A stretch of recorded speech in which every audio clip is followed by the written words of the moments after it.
दोस्तों अगर आप S23 अल्ट्रा, S24 अल्ट्रा और इवन S25 अल्ट्रा में से कोई सा भी फोन अगर आप यूज कर रहे हो और अगर आप स्विच करने की कोशिश कर रहे हो S26 अल्ट्रा की तरफ, जो कि नया फोन लॉन्च किया है सैमसंग ने अपनी अल्ट्रा सीरीज में, तो अभी यहीं पर रुक जाओ, अपने पैसे बर्बाद मत करो, क्योंकि आगे मैं इस वीडियो में आपको बताऊंगा कि क्यों S26 अल्ट्रा अभी तक का सबसे कम इनोवेटिव और वर्स्ट अपग्रेड है। दोस्तों पर्सनली सैमसंग को काफी सपोर्ट करता हूँ और यहाँ पे एज सच कोई हेट नहीं करता, लेकिन लेटली यहाँ पे जो अल्ट्रा सीरीज है वहां पे काफी कम इनोवेशन हमें देखने को मिल रहे हैं। अगर हम बात करें S23 अल्ट्रा से, तो वो एक अच्छा इनोवेशन था S22 अल्ट्रा के से जो जंप लिया था S23 अल्ट्रा में, और S24 और S25 भी यहाँ पे ठीक ठाक अपग्रेड्स थे। लेकिन जैसे ही यहाँ पे S26 अल्ट्रा की अपग्रेड आती है तो यहाँ पे काफी निराश करता है सैमसंग।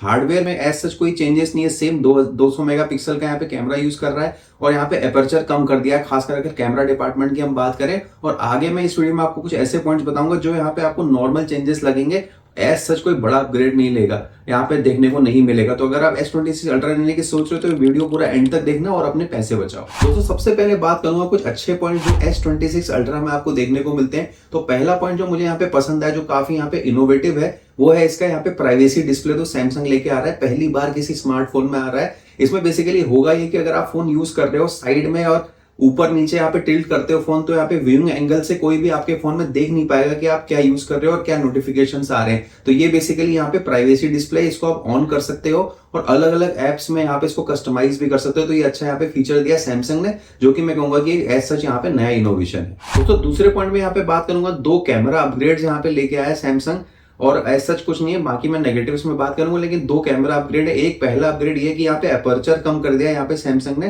तो अपर्चर कम करने से बेसिकली क्या होता है कि यहाँ पे लाइट ज्यादा गैदर करता है सेंसर, और यहाँ पे लो लाइट परफॉर्मेंस आपको इंप्रूव मिलेगी। और दूसरा यहाँ पे जो अपडेट लेके आया वो हॉरिजॉन्टल लॉक का यहाँ पे अपडेट लेके आया सैमसंग, जिससे आप फोन को कितना भी यहाँ पे टिल्ट कर लोगे तो आपकी वीडियो यहाँ पे शेकी नहीं आएगी, और यहाँ पे जो आपका ऑब्जेक्ट है वो बिल्कुल शेक फ्री यहाँ पे आपको देखने को मिलेगा, जिससे वीडियो स्टेबिलाईजेशन में इंप्रूवमेंट होंगे। इस एज सच इसके यहाँ पे बाद कोई अपग्रेड नहीं है यहाँ पे कैमरा डिपार्टमेंट में, जिसकी बात मैं आगे जाके नेगेटिव्स में करूंगा। तीसरा पॉइंट यहाँ पे बात करूंगा डिस्प्ले की। तो डिस्प्ले एज सच से सैमसंग का काफी बेटर है, और इनफैक्ट यहाँ पे जो सैमसंग ही ऐसी कंपनी है जो डिस्प्लेस बनाती है, तो यहाँ पे इसके डिस्प्ले टॉप नॉच होते हैं। लेकिन एक गलती सैमसंग ने अपनी यहाँ पे अनाउंसमेंट में कर दी थी, उसको 10 बिट पैनल यहाँ पे बता दिया था, लेकिन लेटली यहाँ पे ये पता चलता है कि 8 बिट पैनल यूज किया गया है S26 अल्ट्रा में। तो ये एक बेसिकली यहाँ से गूफ अप हो गया था सैमसंग के द्वारा, लेकिन यहाँ पे डिस्प्ले अच्छा है और ऐसा आपको कोई प्रॉब्लम देखने को नहीं मिलेगी, और display is top notch again.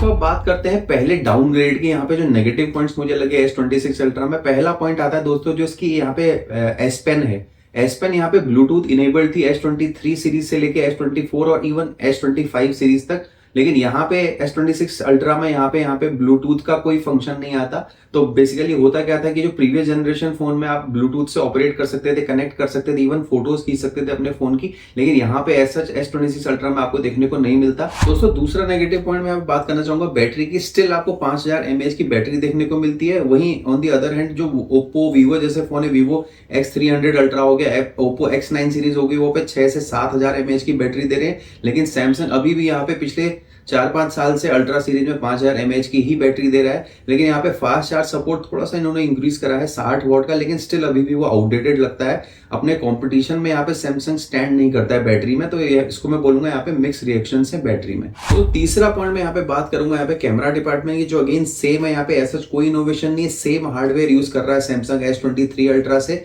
जो कि बहुत निराश करने वाली बात है। यहाँ पे सेम 200 मेगापिक्सल यूज कर रहा है, कोई टेली मैक्रो लेंस यहाँ पे यूज नहीं कर रहा। वीवो और ओप्पो काफी अच्छा मैक्रो लेंस लेके आते हैं, वो भी कोई अपग्रेड नहीं है यहाँ पे। और इवन 200 मेगापिक्सल से हम फोटो भी नहीं खींचते, यहाँ पे 12 मेगापिक्सल यहाँ पे डिफॉल्ट होता है।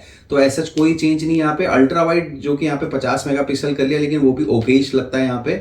और ऐसा कोई अपग्रेड नहीं है, जैसे मैंने शुरुआत में बताया था, सिर्फ एपर्चर यहाँ पे कम कर दिया, जिससे लो लाइट की जो फोटो है वो इंप्रूव होती है, और यहाँ पे वीडियो स्टेबलाइजेशन थोड़ा सा इंप्रूव है हॉरिजॉन्टल लॉक फीचर की वजह से। और इसके अलावा यहाँ पे कोई कैमरा अपग्रेड नहीं है। अगर आप 1.5 लाख का यहाँ पे फोन दोबारा से नया लोगे तो आपको कैमरा में ऐसा कोई अपग्रेड देखने को नहीं मिलेंगे। बल्कि मैं कहूंगा Apple iPhone 17 pro max Vivo series काफी बेटर है सैमसंग से, खासकर अभी के टाइम पे कैमरा में। दोस्तों नेक्स्ट पॉइंट में बात करूंगा प्रोसेसर की। काफी पावरफुल प्रोसेसर यहाँ पे 8 Gen Elite 5 देता है स्नैपड्रैगन का प्रोसेसर S26 अल्ट्रा में, जो कि काफी फास्ट है यहाँ पे, और अच्छा खासा यहाँ पे आपको काफी फास्ट स्नैपी फोन लगेगा। लेकिन जो प्रीवियस जनरेशन के फोन थे वो भी काफी फास्ट थे, और डे टू डे लाइफ में यहाँ पे ऐसा कोई नोटिस आप नहीं करोगे, क्योंकि यूजुअली आपको क्या करना होता है, व्हाट्सएप चलाना होता है, यूट्यूब देखना होता है, फेसबुक वगैरह चलानी होती है, मूवीज देखनी होती है। वो नॉर्मल जो प्रीवियस जनरेशन के प्रोसेसर है जो S25 अल्ट्रा था, वो भी अच्छे से हैंडल कर लेते हैं और 7 साल के अपग्रेड आपको फोन में देखने को मिलते हैं सैमसंग के। तो क्यों ही यहाँ पे S26 अल्ट्रा में इन्वेस्ट करना। यहाँ पे ऐसा कोई हेट नहीं है, लेकिन कोई खास यहाँ पे अपग्रेड नहीं है S26 अल्ट्रा में, तो इसलिए आपको बता रहा हूँ। और दोस्तों नेक्स्ट पॉइंट में बात करूंगा AI फीचर्स के बारे में। यहाँ पे जो सैमसंग काफी मार्केटिंग कर रहा है, हाइप क्रिएट कर रहा है S26 अल्ट्रा को सेल आउट करने में।